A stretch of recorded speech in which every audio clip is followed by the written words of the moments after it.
Welcome to the Slop Farm. Enjoy the video.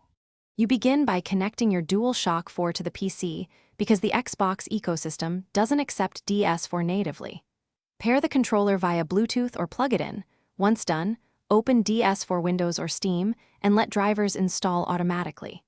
Next, sign into the Xbox app or a browser for Game Pass Cloud Play and make sure your account is active.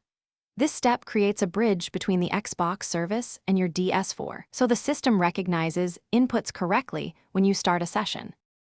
Once the Ds4 is connected, map the Xbox controller layout to the DualShock buttons so a /B/X/Y and triggers correspond intuitively.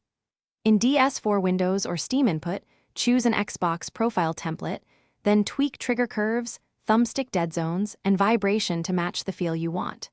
Save a profile per game for quick switching. Once done, set the Ds4 as the default controller inside the Xbox Cloud interface or the browser streaming tab. This ensures consistent input translation during gameplay. Now launch a Game Pass Cloud title or stream from the Xbox app and immediately test inputs. Jump, aim menu, so you catch mapping issues fast. If buttons are wrong or unresponsive, close Ds4 Windows or Steam and repair the Ds4. Reload the saved profile. If latency or dropouts occur, switch to a wired USB connection or lower stream resolution. This reduces buffering and input lag. One key troubleshooting tip: always try a wired cable first. Most mapping or delay problems disappear instantly. Thanks for watching. Consider subscribing if we helped you today.